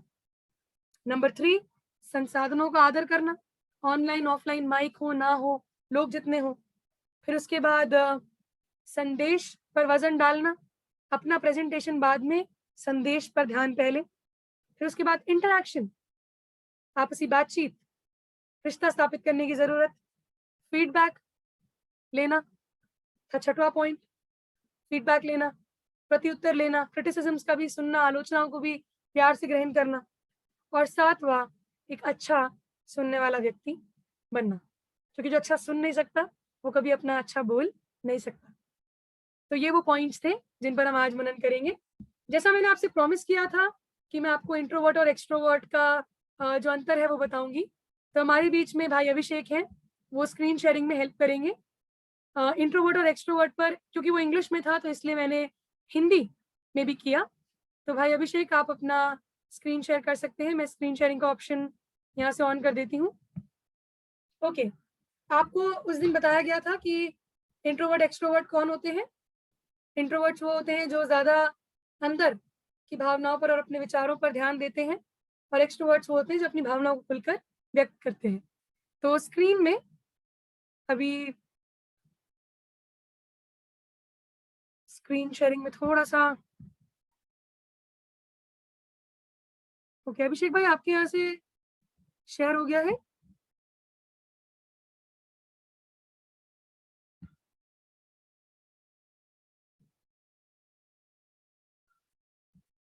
ओके, अभी भी स्क्रीन शेयरिंग आप एक बार दोबारा ट्राई कर सकते हैं, शायद नेटवर्क प्रॉब्लम है।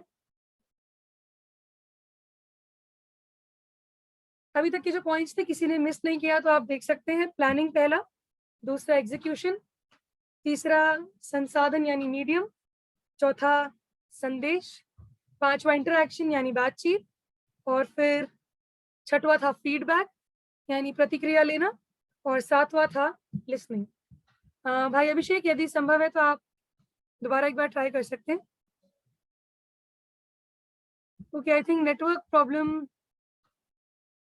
हो रहा है, क्योंकि स्क्रीन में बस ओके आ गया, स्क्रीन में आ गया।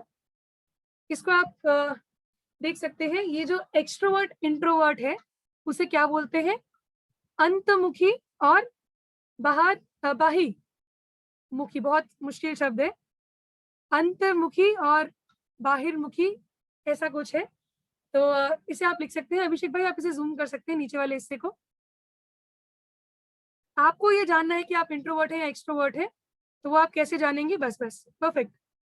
इंट्रोवर्ट समाजीकरण करते समय ऊर्जा की निकासी करते हैं और रिचार्ज करने के लिए अकेले समय पर वो व्यतीत करते हैं। यानी इंट्रोवर्ट जो है ये, यानी अंतर्मुखी कह लीजिए या जो भी वो शब्द है, ये वो लोग हैं जो सामाजिक गेट टुगेदर से, सोशल गैदरिंग्स में भी ये बचते हैं। इनको ज्यादा लोगों से बातचीत करना पसंद नहीं है और इनको अच्छा नहीं लगता कि इनको ज्यादा लोगों के बीच में खड़ा कर दिया जाए। और अगर आप ऐसे इंट्रोवर्ट्स के बारे में जानेंगे तो ये वो जन है जो अपने आप को रिचार्ज करने के लिए, यानी अपनी ऊर्जा को पाने के लिए अकेले समय व्यतीत करते हैं।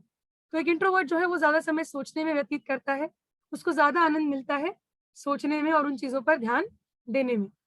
अब इसी के बदले एक एक्सट्रोवर्ट कौन होता है? उसको नए नए विचार कब आते हैं? जब वो समाज में लोगों से बात करता है। समाज में लोगों से बात करने पर उसके अंदर ताकत आती है और जब वो लोगों से बात करता है तो ही उसके अंदर नए विचार आते हैं। उसको आप अकेला छोड़ देंगे तो उसे डिप्रेशन भी हो सकता है। उसे लोगों की संगति ज्यादा पसंद है। अब पता कैसे करना है कि आप एक्सट्रोवर्ट हैं या इंट्रोवर्ट? उसका लक्षण हम लोग देखेंगे। थोड़ा इसको ऊपर कर सकते हैं अभिषेक भाई, डबल फिंगर स्क्रॉल कर सकते हैं। परफेक्ट। जो इंट्रोवर्ट्स हैं, जो यानी अंतर्मुखी जन है, वो बातचीत की तुलना में लिखना ज्यादा पसंद करते हैं। जैसा मैंने उस दिन भी कहा था ना कि वो लोग राइटर्स अच्छे होते हैं, फिलोसोफर्स अच्छे होते हैं। वो बोलने से अच्छा लिखकर अपनी भावनाओं को व्यक्त कर सकते हैं। ओके, ये उनकी एक तरीका है जानने का कि वो इंट्रोवर्ट है। वो अकेले समय बिताने में ज्यादा आनंदित रहते हैं। यानी अगर आप उन्हें घर में अकेला छोड़ देंगे वो खुश रहेंगे, उन्हें और कुछ नहीं चाहिए, वो खुश है अकेले रहने में। फिर आमने सामने या छोटी बातचीत में वो ज्यादा पसंद करते हैं। जैसे कुछ लोगों को आदत होती है ना कि वो ऑनलाइन ही बड़े खुश रहते हैं कि अच्छा ऑनलाइन भी बातचीत हो गई तो पेट भर गया, फोन में बात हो गई तो पेट भर गया। नहीं नहीं नहीं, इन लोगों को पसंद है कि आमने सामने बात की जाए और एक एक करके बात की जाए। यानी इनको झुंड में बात करना पसंद नहीं है, पर इंडिविजुअल टाइम व्यतीत करना इनको बहुत ज्यादा पसंद है। व्यक्तिगत समय देना इनको बहुत ज्यादा पसंद है। छोटे समूह में जहाँ बातों का आदान प्रदान आसान होता है, ऐसी जगहों में ये इंट्रोवर्ट्स रहना पसंद करते हैं। अगली चीज, फोन पर बात करना पसंद नहीं करते। इनको आप मैसेज करवा लीजिए टाइप, बट अगर फोन कॉल पे बात करने के लिए बोल दिया तो ये डर के मारे आपका फोन ही नहीं उठाएंगे। ये है इंट्रोवर्ट्स। और बोलने से पहले इनको सोचने का समय चाहिए। तो अगर आपने इंट्रोवर्ट्स को बोल दिया कि चलो अभी आपको 15 मिनट में बोलना है, तो वो हड़बड़ा जाएंगे, वो पैनिक कर जाएंगे, बोलेंगे 15 मिनट में बोलना है, वो अटकने लग जाएंगे। अचानक से कोई भी चीज वो कर नहीं पाते इंट्रोवर्ट्स, ठीक है। बट इसी जगह उनको अगर सोचने का टाइम दिया जाए कि अच्छा आपको 10 दिन का टाइम मिलता है 15 मिनट बोलने के लिए, वो बड़े खुश रहेंगे। फिर वो आराम से बोलेंगे, और उनको 10 दिन का टाइम चाहिए होगा। ये है इंट्रोवर्ट्स, अंतर्मुखी। अब इसी के बदले जो बाहरमुखी या बाहमुखी जो भी हैं, एक्सट्रोवर्ट जो है जो बाहर ज्यादा एक्सप्रेस करते हैं, उनके बारे में हम देखेंगे। बातचीत करने में वो बहुत अच्छे हैं, एक्टिव रहने में वो बहुत अच्छे हैं। उनको बातचीत करना पसंद है, हंसमुख रहते हैं। जब भी उन्हें देखेंगे उनके 4 चांद लगे रहेंगे, वो खुश रहेंगे। उनसे बातचीत करने के लिए वो हर समय तैयार रहेंगे। उनके आसपास आपको एनर्जी महसूस होगी। ऐसा लगेगा कि अगर आप उन पर अपना फोन चार्ज करने के लिए लगाएंगे तो आपका फोन भी चार्ज हो जाएगा। उनके अंदर इतनी ऊर्जा होती है, ठीक है। ऐसे ही अगर एक और चीज उनके बारे में देखनी है, अंतर्मुखी जो होते हैं वो बातचीत को ज्यादा प्राथमिकता देते हैं, बाहरी गतिविधियों को ज्यादा प्राथमिकता देते हैं। वो जरूर समाज में आपको कहीं ना कहीं मिल ही जाएंगे। उन्हें बात करना पसंद है, समाज के बीच में रहना पसंद है। आप उन्हें बोलो दिन में 10 घंटा बात करने किसी से, वो करेंगे, वो बातचीत करते रहेंगे, वो थकेंगे नहीं, वो बड़े खुश रहते हैं। फिर उनको बाहर जाना बड़ा पसंद है। उनको आदत है नई नई चीजों में खतरा लेने की, और वो डरते नहीं। अगर आप उन्हें अभी बोलेंगे ना कि आपको अभी बोलना है, वो अभी बोलना शुरू कर देंगे और वो शायद चुप भी ना हो, एक्सट्रोवर्ट्स। और फिर अगर आप उनको बाहरी गतिविधियों में उनको प्राथमिकता उनका होता है, आमतौर पर बड़े और छोटे समूह में अच्छे नेता बन सकते हैं। किसी भी स्थिति के लिए वो आसानी से अपनी प्रतिक्रिया देंगे, उन्हें कोई दिक्कत नहीं होगी। तो आपने बड़े-बड़े संस्थाओं के लीडर को देखा होगा, या तो वो खुद अच्छे वक्ता होते हैं या वो किसी ऐसे को रखते हैं जो अच्छे वक्ता होते हैं।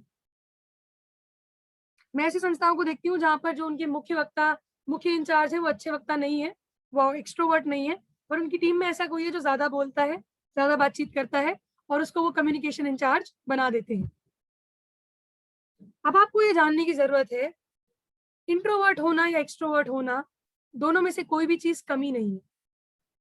अगर आप अच्छा बोलते हैं, अगर आप अच्छा दूसरों से बातचीत करने में हैं, तो आप एक्सट्रोवर्ट हैं। अगर आप ज़्यादा सोच-विचार करने में, लिखने में अच्छे हैं, तो आप इंट्रोवर्ट हैं। कमी किसी में भी नहीं है। पर आपको ये जानने की ज़रूरत है कि अगर आप एक इंट्रोवर्ट हैं, तो फिर आप एक अच्छे परामर्शदाता बन सकते हैं। और अगर आप एक एक्सट्रोवर्ट हैं, तो आप एक अच्छे मोटिवेटर, प्रोत्साहक बन सकते हैं। अपने लिए आप लोग मूल्यांकन करें। मैं चाहूँगी इसका स्क्रीनशॉट आप ले लें, ये ग्रुप में भी डाला जाएगा। स्क्रीनशॉट आप ले लें, अपने आप के बारे में जानना ज़रूरी है। अब अगर आप एक इंट्रोवर्ट से उम्मीद करेंगे कि वो चौबीसों घंटा बाहर लोगों से बात करते रहें, फँस जाएगा वो। उसको लगेगा कहाँ फँसा दिया। और अगर इसी जगह एक एक्सट्रोवर्ट को बोल दिया कि पूरे दिन एक बंद कमरे में एक ही इंसान के साथ रहो, वो मर जाएगा, सांस नहीं ले पाएगा। कुछ लोगों की ताकत होती है अकेले रहना, कुछ लोगों की ताकत होती है झुंड में रहना। लोग जैसे हैं उनको वैसे ही स्वीकार करना हमारी सबसे बड़ी ताकत होनी चाहिए। पर मैंने जैसे आपसे कहा, हर इंट्रोवर्ट भी किसी ना किसी के सामने एक्सट्रोवर्ट होता है। जो कम बोलते हैं ना, कोई उनके जीवन में ऐसा होगा जिनके सामने उनको बोलने का बहुत मन करता होगा, और हर एक्सट्रोवर्ट भी किसी के सामने चुप रहना पसंद करता होगा। कोई ऐसा होगा जिसकी बस वो सुनना चाहता होगा और वो चुप रहना चाहता होगा। तो आपके लिए ज़रूरी है आप ये जानें कि आप इंट्रोवर्ट हैं या एक्सट्रोवर्ट। आशीष भाई, अभिषेक भाई, नेक्स्ट स्लाइड दिखा सकते हैं आप?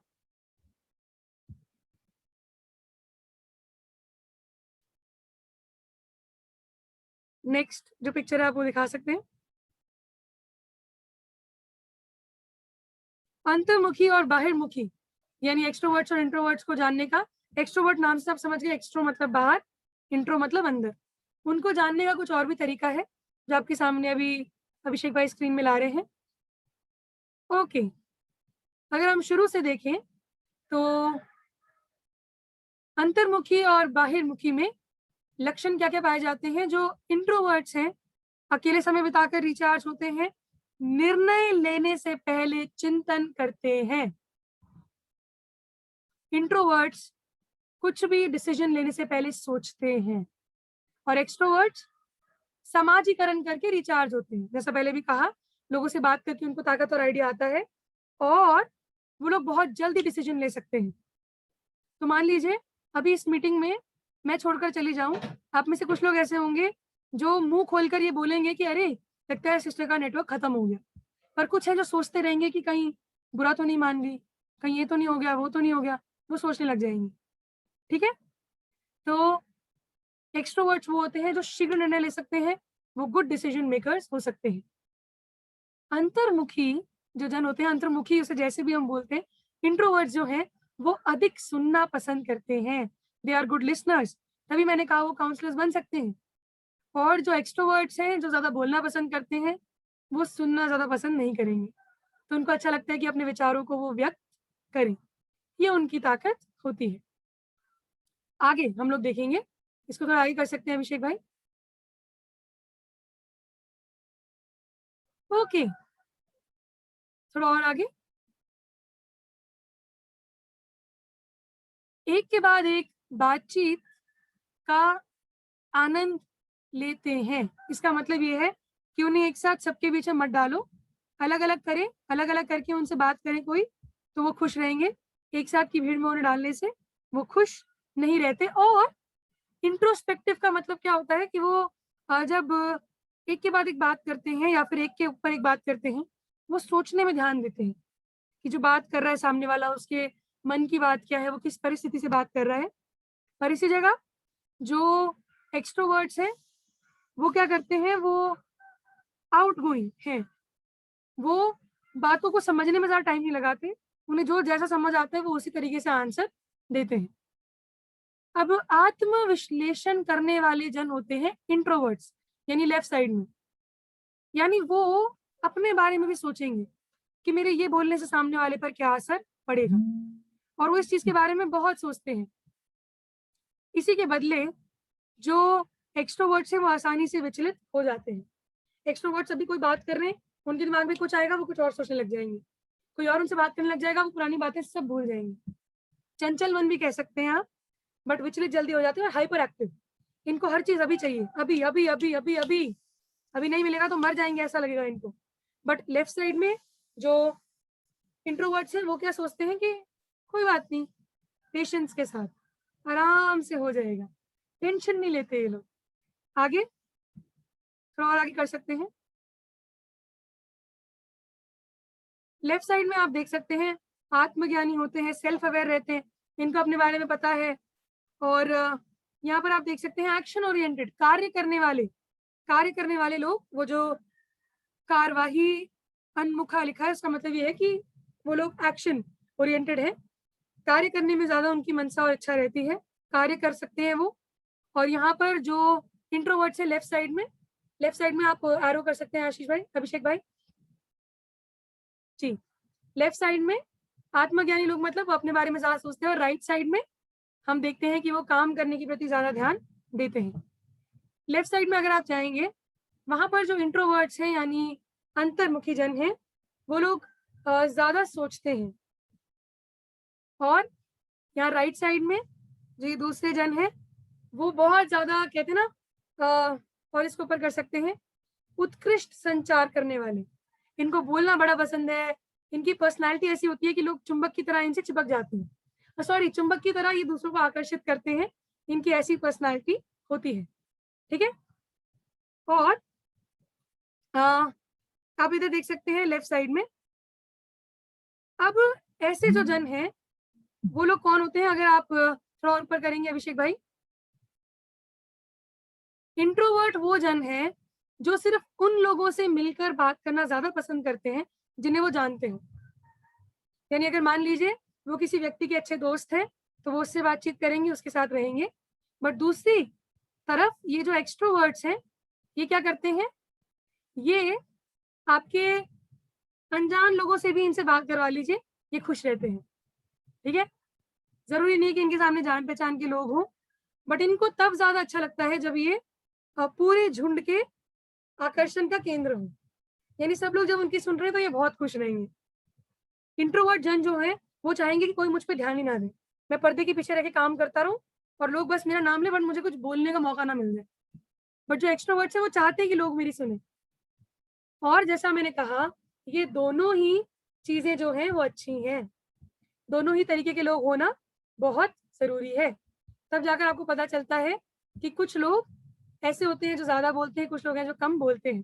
आपने पति पत्नी के रिश्ते में ज्यादा देखा होगा, अगर मैं सही हूं तो आप अंगूठा दिखा सकते हैं।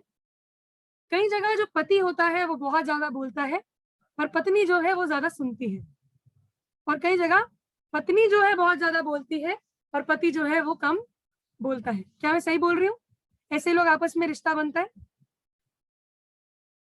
अब आप इस बात को समझे या नहीं समझे वो मैं कैसे समझूंगी, आप सबके पास मौका होगा कि आप समझ गए ना। लेफ्ट में जो थे वो इंट्रोवर्ट थे, इंट्रोवर्ट मतलब जो कम बोलते हैं, जो मन को अंदर रखते बात में, जो बात को मन के अंदर रखते हैं, जिनको ज्यादा सोचना पसंद है। और एक्सट्रोवर्ट्स वो होते हैं जिनको ज्यादा बोलना पसंद है, जो लोग चाहते हैं कि सब उन पर ध्यान दें, जो कहीं भी कुछ भी कर सकते हैं, हाइपर एक्टिव होते हैं।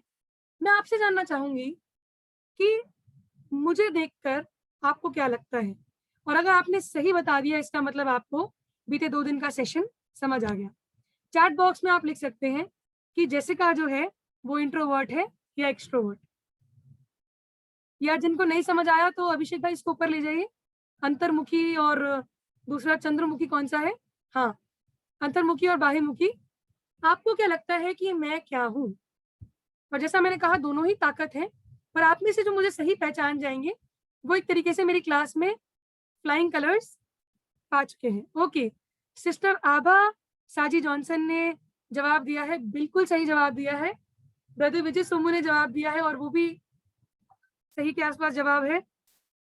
इंदल देवांग जी ने जवाब दिया है, बिल्कुल सही। मधुकांत जी ने जवाब दिया है, बिल्कुल सही। काजल चंद जी ने जवाब दिया है गलत। ओके, निशा जी ने बिल्कुल सही जवाब दिया है। अंजलि जी ने बिल्कुल सही जवाब दिया है। भावना जी ने सही जवाब दिया है। संजना जी ने सही जवाब दिया है। गुड। आप लोगों को आज का सेशन जो है और बीते कल का सेशन जो है बहुत अच्छे से समझ आया। कुछ लोगों ने लिखा कि मैं एक एक्सट्रोवर्ट हूँ और बिल्कुल सही बोला आपने, मैं एक एक्सट्रोवर्ट हूँ। मुझे देख के आपको पता चल जाएगा कि मैं एक्सट्रोवर्ट हूँ। और जिन्होंने ये लिखा कि मैं दोनों हूँ, तो आप बिल्कुल सही कह रहे हैं, मैं दोनों भी हूँ एक तरीके से। कभी कभी मुझे भीड़ पसंद नहीं आती, मुझे अकेले रहना पसंद है, पर मैं ज्यादा एक्सट्रोवर्ट हूँ। ओके, तो इसका मतलब आप लोग सेशन समझ गए। बहुत अच्छा लगा आप लोगों से ये जानकर कि आप सेशन समझ गए। पर अब आपकी बारी है, आपकी अपने बारे में क्या राय है, आप क्या है? अंजलि बहन ने मुझे बताया कि अंजलि बहन इज एन एक्सट्रोवर्ट। परफेक्ट। आप लोग क्या है, आप मुझे बता सकते हैं। इससे मुझे ये भी समझ आ जाएगा कि आप लोग स्वयं अपने बारे में अच्छे से जान पाए या नहीं जान पाए। मेरे बारे में तो बिल्कुल ऑलमोस्ट सबने सही बताया और मैंने कहा कि तारीफ है ये। जैसे अभी उन्होंने लिखा, आभा साजी जी ने लिखा, वेरी गुड, आप एम्बीवर्ट है, यानी दोनों जो होते हैं। मैं भी थोड़ा सा एम्बीवर्ट हूँ बट ज्यादा एक्सट्रोवर्ट हूँ। ओके, जो लोग लिख रहे हैं, ओके निशा जी, तो फिर आप एक एम्बीवर्ट है, आपके अंदर दोनों चीजें हैं। बट फिर भी दोनों चीजें जिनके अंदर है ना, मैं उनसे भी कहना चाहूंगी थोड़ा ज्यादा किसी एक चीज में आप होंगे। मैं रिपीट करना चाहूंगी, थोड़ा ज्यादा आप किसी चीज में होंगे। ओके, यानी आप किसी ना किसी क्षेत्र में ज्यादा तो होंगे। अगर जिन्होंने लिखा है ना, जैसे भावना बहन ने लिखा है और निशा जी ने लिखा है, आभा जी ने लिखा, अगर आप ध्यान से सोचेंगे तो आपको लगेगा पीपल कैन बी बोथ, दोनों हो सकते हैं। बट जैसा मैंने कहा कि एक ऐसा ट्रेट उनके अंदर हावी होता है। जैसे मैं ज्यादा जो है अंतर्मुखी की तरफ हूँ। मतलब ऐसा भी एक समय आएगा जब आपसे निर्णय लेने को कहा जाएगा ना कि आपको बात करने का मौका दिया जाता है, तो आप एक झुंड में बात करना चाहेंगे या आप अकेले में बात करना चाहेंगे। तो जो लोग अंतर्मुखी हैं यानी इंट्रोवर्ट्स हैं, वो कहेंगे नहीं मुझे अकेले बात करनी है, और जो एक्सट्रोवर्ट्स वो हैं कहेंगे कि मैं बाहर जाऊंगा। पर मधुकांत जी ने एक और बहुत सुंदर चीज लिखी, एम्बीवर्ट वो जन होते हैं जो सिचुएशन के अनुसार भी परिवर्तित होते हैं। अब जैसा मैंने कहा, अगर आपने इस चीज पर गौर किया होगा कि हर इंट्रोवर्ट के जीवन में भी कोई ना कोई होता है जिसके सामने वो खुलकर बोलता है, और हर एक्सट्रोवर्ट के भी जीवन में होता है कोई ऐसा जन जिसके सामने वो चुप हो जाता है। परिस्थितियां इंसान को इंट्रोवर्ट से एक्सट्रोवर्ट भी बना सकती हैं। जैसे मैं जानती हूँ रेवरेंड डॉक्टर रॉबिन आमोस, जो कि मेरे पापा हैं, पिता हैं, वो एक इंट्रोवर्ट है और उन्हें देख के कोई नहीं कह सकता कि वो इंट्रोवर्ट है, क्योंकि परिस्थिति के अनुसार उन्होंने अपने आप को ढाला और वो सबके सामने बोलने लग गए।